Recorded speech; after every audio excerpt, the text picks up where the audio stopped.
Have you ever notice कि गर्म खाने की खुशबू दूर दूर तक हमारे पास कैसे आ जाती है? क्योंकि पार्टिकल्स जो होते हैं मैटर के वो कंटिन्यूअसली मूव करते हैं। So hello dear students, I am your teacher Kritika Rathore और आज के इस वीडियो लेक्चर में हम कवर करेंगे class 9 chapter number 1 matter in our surroundings. Okay, तो स्टार्ट करते हैं।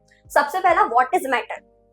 सबसे पहले हमारे लिए जरूरी है कि हम चैप्टर को समझें, ठीक है, चैप्टर के नाम को, मैटर इन आवर सराउंडिंग्स। तो मैम मैटर का मतलब क्या होता है? तो मैटर का मतलब होता है कोई भी चीज जिसके पास कोई ना कोई मास हो और वो कोई ना कोई जगह ऑक्यूपाई कर रहा हो, ठीक है, उसको अपन बोलते हैं matter. So anything that has mass and it occupies space is called matter. So let me right, anything that has mass and occupies space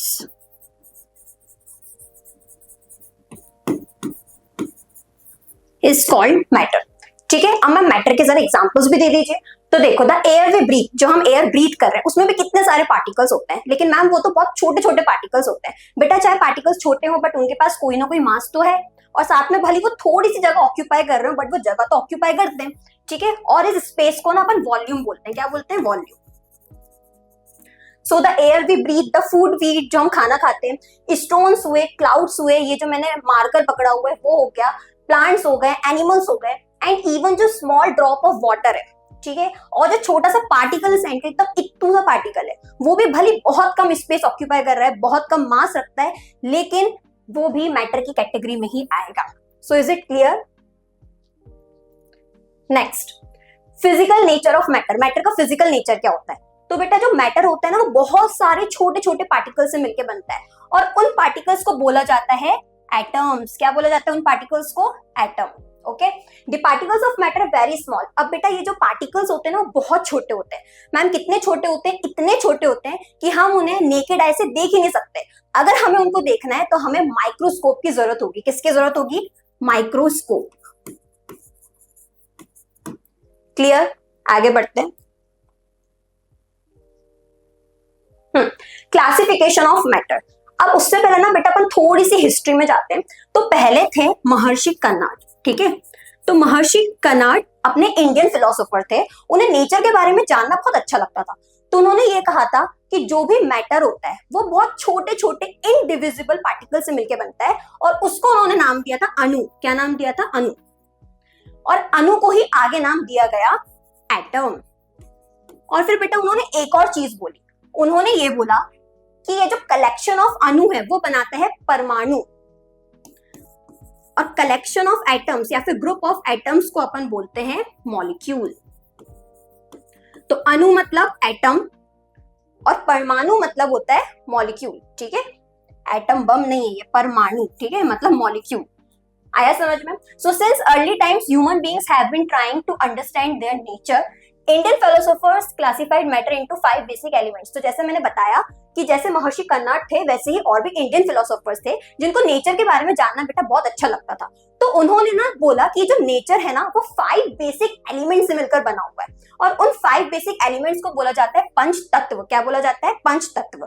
पंच तत्व ऐसे तुम लोगों ने अपने जो बड़े बुजुर्ग हैं उनसे भी सुना होगा कि अपन 5 तत्वों से मिलकर बने। वो 5 तत्व क्या होते हैं? एयर, अर्थ, फायर, स्काई और वाटर, ठीक है। इसका एक निमोनिक भी होता है भगवान, इससे याद रख सकते हो। भ से भूमि, ग से गगन, व से वायु, अ से अग्नि, न से नीर, ठीक है। सो air, earth, fire, sky and water. तो इसका मतलब ये हुआ, उन्होंने ये बोला कि चाहे कोई लिविंग हो चाहे कोई नॉन लिविंग हो, सबकी सब इन्हीं पंच तत्वों से मिलकर बने हैं, ठीक है। फिर उसके बाद बेटा ये तो बताया जो पुराने अर्ली इंडियन फिलोसोफर्स थे। फिर आगे लेटर ऑन नए नए साइंटिस्ट है, ठीक है। तो उन्होंने ये बताया कि बेटा जो मैटर होता है ना वो फिजिकल और केमिकल प्रॉपर्टीज के बेस पर क्लासिफाइड होता है। अब मैम फिजिकल प्रॉपर्टीज क्या होती है और केमिकल प्रॉपर्टीज क्या होती है?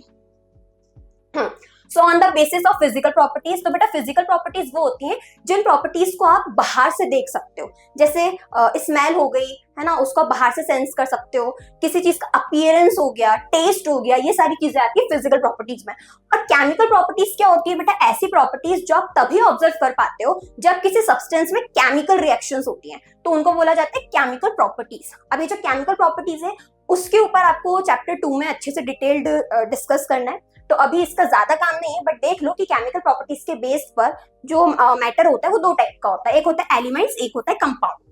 ठीक है। अपने को इस चैप्टर में पढ़ना है फिजिकल प्रॉपर्टीज। तो बेटा फिजिकल प्रॉपर्टीज के बेसिस पर मैटर होता है solid, liquid, gas. Solid, liquid, gas, ठीक है। Next, characteristics of particles of matter. अच्छा, सपोज करो कि मैंने तुमको बोला एक नए फ्रूट का नाम बता दिया, तो जैसे ही मैं तुमको एक नए फ्रूट का नाम बताऊंगी तो तुम्हारे माइंड में बहुत सारी चीजें आएंगी कि अरे यार ये दिखता कैसा होगा, इसका टेस्ट कैसा होगा, ये स्मेल कैसा करता होगा, ये कौन से कलर का होगा, राइट। तो वैसे बेटा मैटर भी तो तुम्हारे लिए एक नया टॉपिक है। तो मैम ये मैटर के जो पार्टिकल्स की कब से बात कर रही हो, जिसको अपन ऐसे देख भी नहीं सकते नेकेड आई से, जिसके लिए अपने को माइक्रोस्कोप लगेगा, तो मैम ये होता कैसा है, ठीक है, इसकी क्या कैरेक्टरिस्टिक्स होती है, क्या प्रॉपर्टीज होती हैं, या ये क्या फंक्शंस करता होगा। So particles of matter are very small. Matter के जो पार्टिकल्स होते हैं बहुत बहुत छोटे होते हैं, ठीक है। दूसरी चीज, particles of matter have space between them. जो बेटा मैटर के पार्टिकल्स होते हैं उनके बीच में बहुत सारी स्पेस होती है। फिर particles of matter attract each other. जो बेटा पार्टिकल्स होते हैं मैटर के, वो एक दूसरे को अट्रैक्ट करते हैं due to the force of attraction. Then particles of matter are continuously moving. बेटा जो मैटर के पार्टिकल्स होते हैं वो कंटिन्यूअसली मूव करते रहते हैं, राइट। आगे बढ़ते हैं और इन कैरेक्टरिस्टिक्स को अपन एग्जांपल्स के साथ डिटेल में डिस्कस करेंगे, ठीक है। So first characteristic, particles of matter are very small. Matter के पार्टिकल्स बहुत छोटे होते हैं। मैम बहुत छोटे तो आपने शुरू में बता दिया था, लेकिन बहुत छोटे मतलब कितने छोटे होते हैं और कितने छोटे होते हैं, ठीक है। तो उसको अपन एक एक्टिविटी समझते हैं, और ये जो एक्टिविटी है वो आपकी एनसीईआरटी में दी हुई है, तो बहुत ज्यादा रिलेट कर पाओगे उससे। सो फर्स्ट ऑफ ऑल अपन क्या करेंगे, एक बीकर लेंगे, है ना। बीकर मतलब तुम ग्लास ही ले लो, बस वो केमिस्ट्री लैब में ग्लास जो होता है उसको बीकर बोलते थे, इतना याद रख लो। तो ये बीकर है, बीकर में ले लो 100 ml पानी। कितना लिया तुमने, 100 ml पानी लिया। उसमें तुम 2 से 3 क्रिस्टल डाल लो पोटेशियम परमैंगनेट के। पोटेशियम परमैंगनेट कुछ नहीं है, बस एक कंपाउंड है, एक सब्सटेंस है, इतना याद रखो, ठीक है। पोटेशियम परमैंगनेट का फॉर्मूला क्या होता है, KMnO4, राइट। K मतलब पोटेशियम और परमैंगनेट मतलब MnO4, ठीक है। तो उसके तुमने सिर्फ 2-3 क्रिस्टल लिए और 100 ml पानी में उसको तुमने डिसॉल्व कर दिया। अब बेटा पानी में हुआ जादू और पानी का कलर हो गया पर्पल पिंक, पर्पल पिंक, ठीक है। अब तुम्हें क्या करना है, ये जो बेटा 100 ml पानी में तुमने 2-3 क्रिस्टल डाले थे और जो तुम्हारा कलरफुल पानी तुमको मिल गया, उस कलरफुल पानी में से तुमको 10 ml पानी चोरी करके अलग रख लेना है, ठीक है। 10 ml पानी तुमको एक टेस्ट ट्यूब में अलग निकाल लेना है। फिर तुम वापस से एक बीकर लोगे, उस बीकर में तुम 90 ml पानी डालोगे, और ये जो तुमने 10 ml पानी अलग करके निकाला था ना, उसको तुम उस 90 ml पानी के साथ मिक्स कर दोगे, तो क्वांटिटी वापस क्या हो गई, 100 ml। अब बेटा जो दूसरे बीकर में तुमको कलर आएगा ना, वो पहले वाले बीकर से थोड़ा सा लाइट आएगा, ठीक है। फिर उसके बाद तुम वापस से बेटा इसमें से 10 ml पानी अलग कर लोगे, चोरी कर लोगे, ठीक है, टेस्ट ट्यूब में रख लोगे।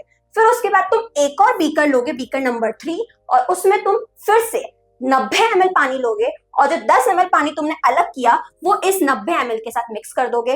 वापस से क्वांटिटी वाटर की होगी 100 ml, और बेटा जो तीसरा बीकर है उसका कलर दूसरे बीकर के मुकाबले और ज्यादा लाइट होगा। ये एक्टिविटी तुम 5 से 6 बार परफॉर्म करोगे। मान लेते तुमने एक्टिविटी 6 बार परफॉर्म कर दी, बेटा जो 6th बीकर होगा तुम्हारा, उसमें भी तुमको अभी भी उस बीकर में तुमको लाइट पर्पल कलर दिखेगा।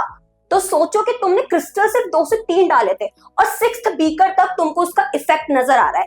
इसका मतलब ये हुआ कि सिर्फ 2 से 3 पोटेशियम परमैंगनेट के जो क्रिस्टल्स हैं उसमें बेटा लाखों करोड़ों पार्टिकल्स होते हैं, तभी उसका इफेक्ट तुमको 6th बीकर तक दिख रहा है। आया समझ में। सिर्फ यही नहीं, दूसरा एग्जांपल, ये जो बेटा वाटर की तुमको ड्रॉपलेट दिख रही है कितनी छोटी सी होती है, उसमें 10 to the power 21 पार्टिकल्स होते हैं, ठीक है। 10 to the power 21 का मतलब देखो क्या, 1 0 0 0 0 0 21 बार लगा दो, कितने सारे जीरो हैं, ठीक है। चलो, तो इस एक्टिविटी से अपने को इतना समझ आ गया कि मैटर के पार्टिकल्स बहुत छोटे होते हैं। Next, particles of matter have space between them. अब बेटा जो मैटर के पार्टिकल्स होते हैं उनके बीच में स्पेस होती है, कैसे पता चला। एक टेस्ट ट्यूब लो, चलो टेस्ट ट्यूब छोड़ो, एक ग्लास लो, ठीक है। ग्लास में डालो पानी, पानी में डालो शक्कर, ठीक है। अब बेटा जो शक्कर है ना वो एकदम डिसअपियर हो जाएगी, जैसे तुम शक्कर को डिसॉल्व कर दोगे पानी में वो डिसअपियर हो जाएगी, गायब ही हो जाएगी। ऐसा क्यों हुआ, क्योंकि बेटा जो वाटर के पार्टिकल्स है, वाटर के जो पार्टिकल्स है ना, उसके बीच में शुगर के पार्टिकल्स जाकर बेटा बैठ गए, ठीक है, इसलिए शुगर डिसअपियर हो गई, पूरे तरीके से डिसॉल्व हो गई पानी में। आया समझ में? तो इससे समझ में आता है कि particles of matter have space between them. तुम्हारे एनसीईआरटी में ये डायग्राम दिया हुआ है, इसमें तुमने पानी लिया है, पानी में नमक डाला, नमक डालो या शुगर डालो, ठीक है, दोनों ही डिसॉल्व हो जाते, दोनों सॉल्यूबल है पानी में। तो बेटा ये जो पानी के तुम्हें पार्टिकल्स दिख रहे हैं, जो मैं हाईलाइट कर रही हूँ, उसके बीच में सॉल्ट के पार्टिकल बेटा जाकर बैठ जाते हैं, ठीक है। तो इस एक्टिविटी से अपने को समझ आया कि particles of matter have space between them. तो दो प्रॉपर्टीज अच्छे से समझ में आ गई। अब जाते हैं हम तीसरी प्रॉपर्टी की तरफ, particles of matter attract each other, ठीक है। मैटर के, अच्छा मैटर को ना अपन सब्सटेंस भी लिख सकते हैं। एग्जाम में क्वेश्चन आता है व्हाट इज मैटर, या किसी किसी को ये भी आता है व्हाट इज सब्सटेंस। तो बेटा मैटर हो चाहे सब्सटेंस हो, एक ही चीज है। तो अगर मैं कभी सब्सटेंस भी बोल दूंगी तो उसको क्या कंसीडर करना, मैटर ही करना, क्योंकि दोनों एक ही बात है, ठीक है। तो मैटर के जो बेटा पार्टिकल्स होते हैं वो एक दूसरे को अट्रैक्ट करते हैं। अट्रैक्ट कैसे करते हैं भाई मैम, ये भी एक एक्टिविटी से ही समझा दो।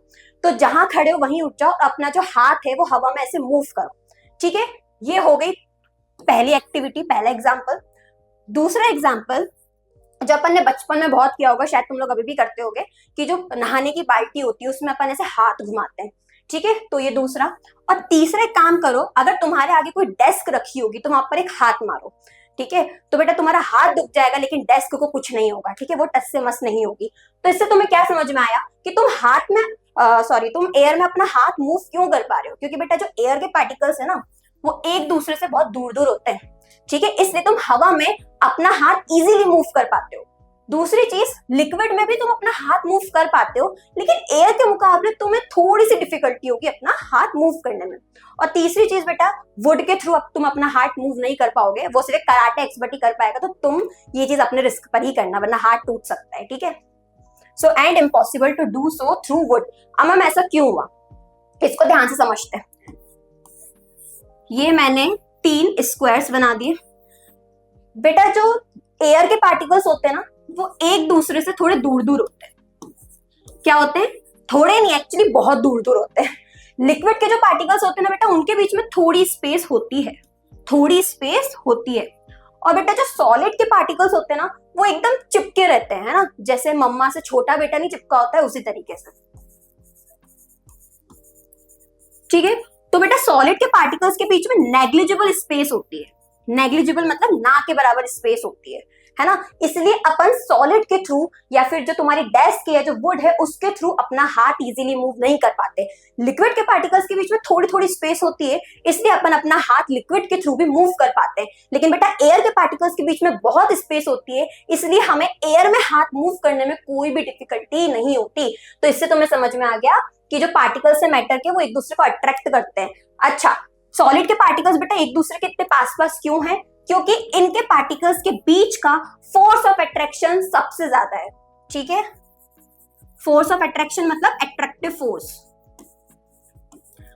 और बेटा फोर्स ऑफ अट्रैक्शन ज्यादा है तो इसका मतलब स्पेस क्या होगी? कम होगी, ठीक है। दो दोस्त हैं जो कि बहुत जिगरी दोस्त हैं, तो वो जिगरी हैं, इसका मतलब उनके बीच में दूरियां कम है। तो बेटा अगर फोर्स ऑफ अट्रैक्शन ज्यादा होगा तो स्पेस कम होगी। वहीं बेटा किसी ने अगर उनकी दोस्ती में खलल डाल दिया, उनकी दोस्ती तोड़वा दी, तो क्या होगा कि फोर्स ऑफ अट्रैक्शन कम हो जाएगा, और फोर्स ऑफ अट्रैक्शन कम हुआ मतलब दूरियां बढ़ जाएंगी। तो फोर्स ऑफ अट्रैक्शन और जो इंटरमॉलिक्यूलर स्पेस होता है ना वो एक दूसरे के इनवर्सली प्रोपोर्शनल होता है। Force of attraction is inversely proportional to the intermolecular space. Intermolecular space, IMS, ठीक है, इंटरमॉलिक्यूलर स्पेस, इतना याद रखना। वही बेटा लिक्विड जो होता है उसके पार्टिकल्स के बीच में फोर्स ऑफ अट्रैक्शन सॉलिड के मुकाबले थोड़ा कम होता है और स्पेस सॉलिड के मुकाबले थोड़ी ज्यादा होती है। और बेटा जो एयर होता है, एयर के पार्टिकल्स आर लाइक पंछी बन उड़ते फिरू, ठीक है, उनके जो पार्टिकल्स होते हैं उनके बीच में फोर्स ऑफ अट्रैक्शन सबसे कम होता है, मतलब स्पेस सबसे ज्यादा होती है, ठीक है। चलो, fourth property, particles of matter are continuously moving. अब जो बेटा मैटर के पार्टिकल्स होते हैं ना वो कंटिन्यूअसली मूव करते रहते हैं। मैम कैसे पता चला? जैसे मैंने शुरू में इंट्रोडक्शन से पहले ही एक एग्जांपल दिया था वीडियो के स्टार्टिंग करते हुए कि जो बेटा हॉट सिजलिंग फूड होता है, जो गर्म खाना होता है, उसकी खुशबू दूरों दूर तक क्यों आ जाती है? क्योंकि बेटा जो गर्म खाने के पार्टिकल्स होते हैं ना वो सराउंडिंग एयर के साथ मिक्स हो जाते हैं, इसलिए हमें उसकी खुशबू आ जाती है। आया समझ में? दूसरा एग्जाम्पल, मम्मी पूजा पाठ करती हैं, है ना, तो अगरबत्ती उन्होंने रूम के कॉर्नर में लगाई और तुम रूम के दूसरे कॉर्नर पर खड़े हो जाओ, तुम्हें कुछ सेकंड बाद उस अगरबत्ती की खुशबू आ जाएगी। क्यों? क्योंकि बेटा जो अगरबत्ती के जो पार्टिकल्स थे वो सराउंडिंग एयर के पार्टिकल्स के साथ इंटरमिक्स हो गए, इसलिए तुम तक उसकी खुशबू पहुंच गई। ठीक है, इसलिए यहां लिखा हुआ है कि जो मैटर के पार्टिकल्स होते हैं वो कंटिन्यूअसली मूव करते हैं। एक और एग्जांपल है कि जब तुम परफ्यूम छिड़कते हो रूम में तो उसकी खुशबू क्यों आ जाती है? वो इसलिए आती है क्योंकि परफ्यूम के पार्टिकल्स भी एयर के साथ मिक्स हो गए। तो ये 4 प्रॉपर्टीज अच्छे से आई होप समझ में आ गई होगी। अब हम आगे बढ़ते हैं। डिफ्यूजन। ठीक है, अब डिफ्यूजन क्या होता है? जो मैंने अभी समझाया वही डिफ्यूजन होता है। डिफ्यूजन मतलब बेटा पार्टिकल्स का, 2 या 2 से ज्यादा पार्टिकल्स का आपस में मिक्स हो जाना, इंटरमिक्स हो जाना, उसको बोला जाता है सॉरी डिफ्यूजन। ठीक है, so when the particles of matter intermix on their own with each other, जब मैटर के पार्टिकल्स एक दूसरे में बेटा घुल मिल जाते हैं, ठीक है, उनका भरत मिलाप हो जाता है, तो इस फेनोमेना को अपन बोलते हैं डिफ्यूजन। फॉर एग्जांपल अपन पानी में जब इंक घोलते हैं या फिर मम्मा अगर खीर बनाती है तो उसमें मम्मी फूड कलर डालती है कि नहीं, तो फूड कलर डिफ्यूज क्यों हो जाता है? ठीक है, सॉरी अपने को जो वो जो खीर होती है वो अपने को येलो येलो कलर की क्यों दिखती है? क्योंकि बेटा जो फूड कलर था वो उस खीर में डिफ्यूज हो गया, उस मिल्क में डिफ्यूज हो गया, घुल मिल गया।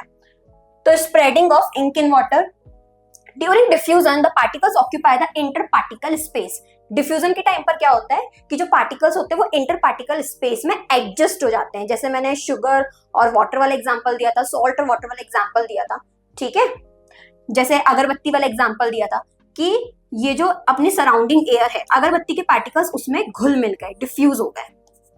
अगरबत्ती के पार्टिकल को मैं दूसरे कलर से बता देती हूँ।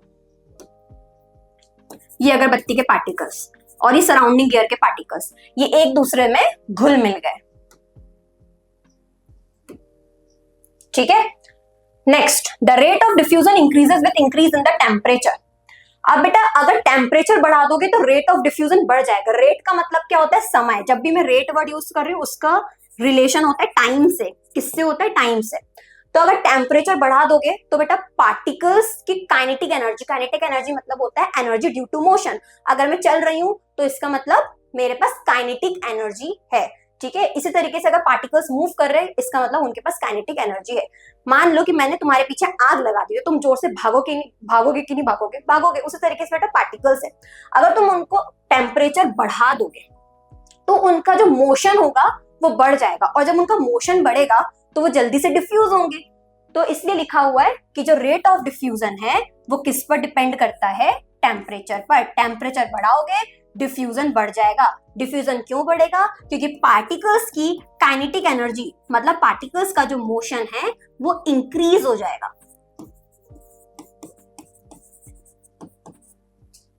ठीक है, नेक्स्ट, अब बेटा हम बात करते हैं सॉलिड, लिक्विड और गैस में क्या फर्क होता है। चलो, प्रॉपर्टी सबसे पहले बात करते हैं शेप की। तो बेटा जो सॉलिड का शेप होता है वो कैसा होता है? फिक्स्ड होता है। ठीक है, लिक्विड का जो शेप होता है वो फिक्स नहीं होता है। अगर तुम पानी को बास्केट में डालोगे बास्केट का शेप ले लेगा, बाल्टी में डालोगे बाल्टी का शेप लेगा, बॉटल में डालोगे बॉटल का शेप लेगा, पॉट में डालोगे पॉट का शेप ले लेगा। ठीक है, गैस का भी बेटा कोई फिक्स शेप नहीं होता है, तुम उसको जिस वेसल में डालोगे वो उसका शेप ले लेती है। ठीक है, नेक्स्ट, वॉल्यूम। सॉलिड की जो वॉल्यूम होती है, वॉल्यूम मतलब समझो स्पेस। ठीक है, वो कितनी स्पेस घेर रहा है उसको अपन बोलते हैं वॉल्यूम। तो बेटा सॉलिड की जो वॉल्यूम होती है वो फिक्स होती है ना। मैं इस पेन को अगर इधर रख दूंगी तो भी वो उतनी ही जगह घेरेगा। ठीक है, मैं इसको कहीं बालकनी में जाके कहीं और रख दूंगी तब भी बेटा वो इतनी ही जगह घेरेगा। लेकिन पानी का ऐसा नहीं होता है। ठीक है, पानी की जो वॉल्यूम होती है वो कहीं कहीं फिक्स होती है, कहीं कहीं फिक्स नहीं भी होती है। जनरली पानी की वॉल्यूम फिक्स्ड होती है। ऐसा कैसे होता है वो मैं इसको समझाती हूँ। जैसे मैंने एक बॉटल ली, बॉटल बेटा थी 1 लीटर की, बॉटल थी 1 लीटर की। ठीक है, अब मैंने इसका पानी टैंक में डाल दिया तो बेटा वॉल्यूम जो होगी लिक्विड की वो उतनी ही होगी, 1 लीटर ही होगी। ऐसा नहीं होगा कि टैंक में जाकर इसकी वॉल्यूम टैंक के वॉल्यूम के बराबर हो जाएगी। ठीक है, तो लिक्विड की जो वॉल्यूम होती है वो भी फिक्स्ड होती है। गैस की जो वॉल्यूम होती है वो फिक्स नहीं होती है। अगर तुम गैस को 1 लीटर के वेसल में डालोगे तो उसकी वॉल्यूम 1 लीटर ही रहेगी। अगर तुम उसको 10 लीटर की वेसल में डाल दोगे तो बेटा वो 10 लीटर की वॉल्यूम हो जाएगी उसकी। क्यों? क्योंकि वो पूरी स्पेस घेर लेता है। जहां भी गैस होती है वो पूरी स्पेस घेर लेती है उस कंटेनर की। ठीक है, नेक्स्ट, फ्लूइडिटी। फ्लूइडिटी मतलब बहने की क्षमता, ठीक है, फ्लो करने की। तो सॉलिड, सॉलिड बेटा फ्लो नहीं कर सकता, सॉलिड कांट फ्लो, ठीक है। लिक्विड बेटा फ्लो कर सकता है, पता ही है ना। और गैस भी फ्लो करती है, हवा बहती है कि नहीं। चलो, प्रॉपर्टीज, स्टोरेज। अब बेटा जो सॉलिड होता है उसको अपन वेसल के बिना भी स्टोर कर सकते हैं, है ना, उसको कुछ नहीं होगा। लिक्विड को बेटा अपन वेसल के बिना स्टोर नहीं कर सकते, उसको अपने को वेसल में ही स्टोर करना पड़ेगा, है ना। गैस, गैस को बेटा तुम्हें सिर्फ क्लोज्ड वेसल में ही स्टोर करना पड़ेगा। अगर तुम सोचो कि ओपन वेसल में तुम उसको रख दो और वो वहीं बैठी रहेगी, तो बेटा वो इतनी शरीफ नहीं है, वो उड़ जाएगी कहीं और, ठीक है।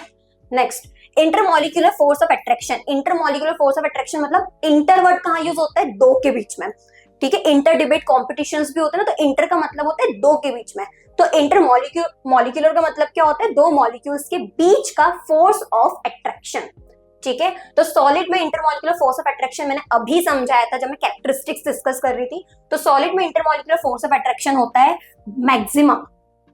लिक्विड में बेटा फोर्स ऑफ अट्रैक्शन होता है सॉलिड से थोड़ा कम, ठीक है। और गैस में तो नेग्लिजिबल होता है, तभी गैस के पार्टिकल्स के बीच में स्पेस सबसे ज्यादा होती है। चलो स्पेस की बात करते हैं। अब बेटा अट्रैक्शन सॉलिड के केस में सबसे ज्यादा होता है, इसका मतलब स्पेस इसमें सबसे कम होगी, ऑब्वियस सी बात है, तो ऑलमोस्ट नो स्पेस। लिक्विड के केस में बेटा जो इंटरमॉलिक्यूलर स्पेस होती है वो सॉलिड के मुकाबले थोड़ी सी ज्यादा होती है, और गैसेस में तो बेटा बहुत ज्यादा स्पेस होती है पार्टिकल्स के बीच में, ठीक है। डेंसिटी, डेंसिटी का मतलब क्या होता है, मास पर यूनिट वॉल्यूम। इसको ना मैं एक एग्जांपल से समझाती हूँ, ठीक है। ये समझो कि मैंने 3 रूम बनाए, ठीक है।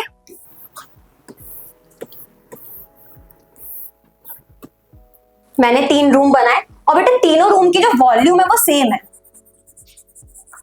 या फिर तीनों रूम का जो एरिया है, जो स्पेस है ना, वो सेम है। तीनों रूम की एक ही बराबर के रूम है। इस रूम में बेटा 10 लोग हैं, इस रूम में बेटा 50 लोग हैं, और इस रूम में 100 लोग हैं, ठीक है। मैम इसका डेंसिटी से क्या लेना देना। डेंसिटी का फॉर्मूला होता है mass per unit volume. Per unit volume में कितना मास है, वॉल्यूम बेटा सबकी सेम है, तो डेंसिटी किस पर डिपेंड करेगी, मास पर डिपेंड करेगी। मास किस रूम में सबसे ज्यादा है, इस तीसरे वाले रूम में सबसे ज्यादा है, तो इस रूम की डेंसिटी सबसे ज्यादा होगी, ठीक है। सो पर यूनिट वॉल्यूम कितना मास एकोमोडेट हो रहा है, पर यूनिट वॉल्यूम कितना मास प्रेजेंट है, उसी को बोला जाता है डेंसिटी। आई होप डेंसिटी में आपको कोई डाउट नहीं होगा। अब ऐसे ही अपन समझते हैं सॉलिड, लिक्विड और गैस का, ठीक है। मैं वापस से 3 बॉक्सेस बनाती हूं। ये है सॉलिड, ये है लिक्विड और ये है गैस। अब बेटा अपने को अभी अपन ने पढ़ा कि जो सॉलिड के पार्टिकल्स होते हैं उसमें फोर्स ऑफ अट्रैक्शन मैक्सिमम होता है और स्पेस मिनिमम होती है, फिर नेग्लिजिबल होती है। तो सॉलिड के पार्टिकल्स जो होते हैं वो एक दूसरे के बहुत पास होते हैं। ये मैं पार्टिकल्स बनाते जा रही हूं।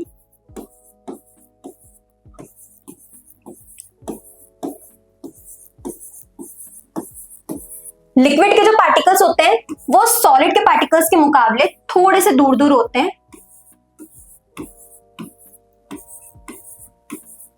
और गैस के जो बेटा पार्टिकल्स होते हैं वो तो बेटा बहुत ही दूर होते हैं ना, कोई लेना देना ही नहीं आपस में। तो एक बात बताओ कि डेंसिटी सबसे ज्यादा किसकी होगी, पर यूनिट वॉल्यूम में सबसे ज्यादा मास किसके पास है, सॉलिड के पास। तो सॉलिड की डेंसिटी क्या होगी, मैक्सिमम। लिक्विड की सॉलिड के मुकाबले थोड़ी कम होगी, तो इसकी होगी मीडियम, बीच का बंदर, है ना। और गैस की तो बेटा सबसे ही कम है, तो लीस्ट, सबसे कम। Is it clear. चल, कंप्रेसिबिलिटी, कंप्रेसिबिलिटी मतलब प्रेशर लगाकर किसी के वॉल्यूम को कम कर देना, उसको बोलते हैं कंप्रेसिबिलिटी। बेटा सॉलिड को तुम कंप्रेस नहीं कर सकते, अगर मैं इस पैन को एकदम प्रेशर के साथ कंप्रेस करना चाहूंगा तो बेटा ये पैन टूट जाएगा, ठीक है, तो मैं इसको कंप्रेस नहीं कर सकती। लिक्विड, लिक्विड को अपन थोड़ा बहुत कंप्रेस कर सकते हैं, लेकिन गैस को अपन पूरे तरीके से कंप्रेस कर सकते हैं, ठीक है। जैसे अपने जो एलपीजी सिलेंडर्स होते हैं उसमें क्या होता है, मीथेन गैस होती है, लिक्विफाइड पेट्रोलियम गैस एलपीजी, ठीक है। तो उन्होंने क्या किया है, गैस को कंप्रेस किया है, टेम्परेचर कम किया उस गैस का और प्रेशर बढ़ा दिया। टेम्परेचर कम किया तो काइनेटिक एनर्जी जो थी मॉलिक्यूल्स की वो कम हो गई, ठीक है, मोशन कम हो गया, और प्रेशर इंक्रीज किया तो मॉलिक्यूल्स पास पास आ गए और लिक्विफाई हो गए। आया समझ में? तो गैस को अपन कंप्रेस कर सकते हैं। Example CNG, LPG. Next melting point. Melting point अपन आगे वैसे डिटेल में पढ़ेंगे, अभी मैं थोड़ा बहुत बता देती हूँ। एक ऐसा टेम्परेचर, ठीक है, एक डेफिनेट टेम्परेचर जिस पर कोई सॉलिड मेल्ट होता है, कोई सॉलिड लिक्विड में कन्वर्ट होता है, उसको अपन बोलते हैं मेल्टिंग पॉइंट। तो बेटा सॉलिड का मेल्टिंग पॉइंट क्या होता है, रूम टेम्परेचर के ऊपर। रूम टेम्परेचर मतलब जो अपने एनवायरनमेंट का अभी टेम्परेचर है उसको अपन बोलते हैं रूम टेम्परेचर, ठीक है। तो रूम टेम्परेचर के ऊपर, वरना बेटा अगर इसका सॉलिड का मेल्टिंग पॉइंट रूम टेम्परेचर के नीचे होता ना तो अभी बेटा ये बोर्ड, ये पेन सब पिघल रहे होते हैं यहाँ पर, है ना। चलो, लिक्विड का जो मेल्टिंग पॉइंट होता है वो बिलो रूम टेम्परेचर होता है, और गैस का भी बिलो रूम टेम्परेचर होता है ना। इनको अगर लिक्विड में कन्वर्ट करना है तो ज्यादा टेम्परेचर देने की जरूरत ही नहीं पड़ेगी, ठीक है। ये रूम टेम्परेचर के नीचे ही लिक्विड स्टेट में रह सकते हैं, ओके। गैस का जो बेटा बॉइलिंग पॉइंट होता है वो रूम टेम्परेचर के, सॉरी गैस का नहीं, सॉलिड का जो बॉइलिंग पॉइंट होता है वो भी रूम टेम्परेचर के ऊपर होता है। लिक्विड का जो बॉइलिंग पॉइंट होता है वो भी रूम टेम्परेचर के ऊपर होता है, ठीक है। जैसे वाटर का जो बॉइलिंग पॉइंट है ना वो 100 डिग्री सेल्सियस होता है, तो बेटा कहाँ 100 डिग्री सेल्सियस और कहाँ अपना 27-28 डिग्री का रूम टेम्परेचर, ठीक है। तो लिक्विड का बॉइलिंग पॉइंट कितना होता है, एक ऐसा टेम्परेचर जिस पर लिक्विड वेपर्स में कन्वर्ट हो जाए, उसको बोलते हैं बॉइलिंग पॉइंट। और गैस का जो बेटा बॉइलिंग पॉइंट होता है वो रूम टेम्परेचर के नीचे होता है, क्योंकि गैस के पार्टिकल्स के बीच में बेटा स्पेस बहुत ज्यादा होती है ना, उनके फोर्सेस बहुत वीक होते हैं, तो ऑब्वियस सी बात है कि वो तो वेपर स्टेट में ही रहेंगे, है ना। उनको अपने को गैस में कन्वर्ट करने के लिए कुछ एक्स्ट्रा टेम्परेचर देना नहीं पड़ेगा। चलो नेक्स्ट, एनसीईआरटी का डायग्राम है जो मैंने यहाँ पेस्ट किया हुआ है। तो सॉलिड है, ये चीज तो मैं अभी मैंने समझाई थी पिछली स्लाइड में अच्छे से, कि सॉलिड है तो सॉलिड के पार्टिकल्स एक दूसरे के बहुत पास पास होते हैं, इनकी डेंसिटी सबसे ज्यादा होती है। सॉलिड के पार्टिकल्स बेटा चिपके हुए हैं पास पास। लिक्विड के पार्टिकल्स हैं तो बेटा वो थोड़े से दूर होते हैं एज कंपेयर टू सॉलिड। और जो तुमको गैस के पार्टिकल्स दिखाई दे रहे हैं वो बेटा पंछी बनू उड़ते फिरू मस्त गगन में, है ना, एकदम दूर दूर भाग जाते हैं एक दूसरे से। आया समझ में? रिएक्शंस को बैलेंस करना हो या आइडेंटिफाई, बस इक्वेशन की लैंग्वेज समझ लो और केमिस्ट्री हो जाएगी आसान। अगर कॉन्सेप्ट्स को और डिटेल में पढ़ना चाहते हो तो फ्यूकी एजुकेशन ऐप डाउनलोड करें। So this is it, thank you, bye bye.